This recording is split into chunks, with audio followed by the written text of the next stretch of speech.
She quiet now. You on your tiptoes? Good. Breathe slow.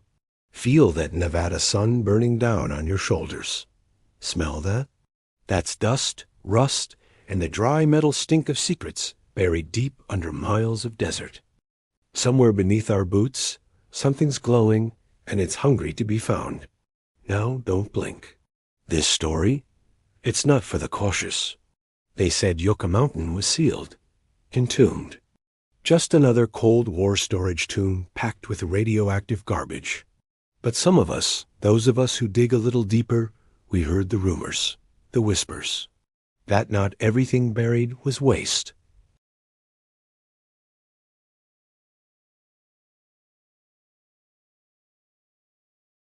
A mailroom 9B tucked into the guts of Yucca, where they stashed the weird stuff. The rocks that sang, the crystals that floated. Stuff the eggheads called non-conforming anomalies. Stuff the suits said didn't exist. I got my first hint in a torn envelope. No return address. Just a stamp from a town that ain't on maps anymore. Inside? A map fragment, GPS scribble. And one phrase, Mailroom 9B, Yucca. That was all I needed. We dropped in by night. Black chopper. No lights. 12 miles southwest of Area 25. Sand still warm from the day. The Geiger counter started clicking the second we hit the ground. There was an old shaft-collapsed vent tunnel the DOE used during cooling cycles. I pried it open myself. Rebar twisted like pretzels. Smelled like scorched metal and secrets. I slid down first. The air got heavy fast. Radiation, stale oxygen, and something else like wet copper and ozone. Down there, the halls were green-lit and humming, and dead silent, except for that tick-tick-tick. Then I saw it, the door, lead-lined, still locked after all these years. But the symbol ... that's what stopped me. An envelope split by a thunderbolt. I'd seen it once before in a DO file marked Eyes Only Project Ghostlight. Popped the seal. Door groaned like a dying whale. Inside was a vault, rows of boxes, steel containers. One had cracked open just a hair. Inside, resin-cast objects labeled Dough Therapy 1989. Pebbles, still warm. A letter opener made of uranium glass, pulsing faint green. And then I saw the black box. Pink tape. Faded label. Do not open. The pink one. You think I left it? Come on. I barely had it in my hands before the siren screamed. Some ancient sensor tripped. Maybe motion. Maybe heartbeat. Whatever it was, the place wasn't dead. It had just been ... waiting. I hauled out of there fast.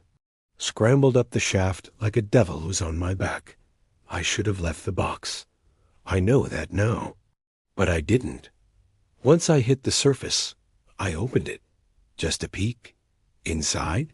A stone, pink, perfectly smooth. Warm, like skin. And it hummed, not just noise or frequency. A tone that matched my pulse. My bones felt it. That's when the mountain moved. Seismic pulses rolled through the sand. My instruments went haywire. Compass spun like a roulette wheel. And beneath the dust, a shape began to glow same thunderbolt envelope etched into the desert floor. Then the radiation signatures started climbing. Not just spikes, movement. Things crawling up from the dark. I got in the bird and flew. Fast. Back at my outpost, I ran the analysis. That box? The lining was graphite, but not like any I'd seen. Isotopes were wrong. Like it had been processed through decay cycles we don't even have names for yet. And inside was a slip of paper. Cold War cipher. Took me hours to crack. One line, first mail sent, awaiting reply. That pink stone wasn't a rock. It was a message. I started digging through old DOE files. Scanned microfiche so radioactive the machine hummed. Turns out Project Ghostlight wasn't just a specimen vault. It was a communications experiment. 1958. They tried to bounce signals through enriched materials. Said it was for deep Earth monitoring. But the files mention responses. One memo dated July 9, 1962, just one day after the starfish. Prime detonation said this. Object G delta registered matching harmonic to atmospheric pulse. Suggest cessation? Suggest. Burial. They were scared? They buried it. And now I dug it up. I kept digging. And what I found next chilled me. There were testimonies from technicians' transcripts marked top secret and buried under layers of bureaucracy. One described a voice. Faint but persistent. Not heard through speakers felt through skin. Another reported dreams of geometries that don't exist and colors that don't reflect on any known spectrum. They said the box talked back. They said it knew your name before you told it. The pink stone wasn't the only one. The deeper I dug, the more reports I found. Specimens categorized by type color, glow pattern, behavior in vacuum.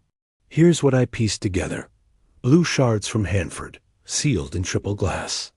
They vibrated only during thunderstorms. A yellow one from Oak Ridge that melted through its own containment every lunar eclipse. One they called the mirror chip.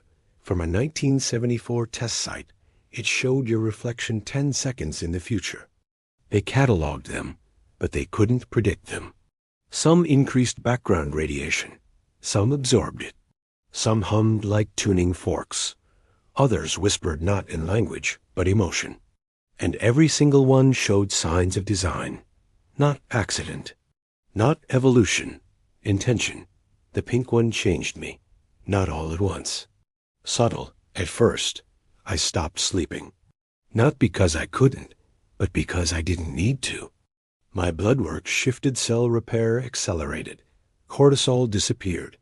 I haven't aged since the desert. Not visibly. But my teeth? They ache when the moon rises. Sometimes I wake up humming. The same frequency. I tried to bury it. Twice. It came back. And then, strange things started showing up in the news. Power surges in abandoned facilities. Signals from defunct satellites. Migratory birds flying in perfect spirals over former test sites. We didn't just open communication, we lit a beacon. So here's the part where you listen close. They're still out there. The specimens, the anomalies. Stashed in forgotten labs, buried in desert lockers, hidden in hollow rocks passed off as paperweights.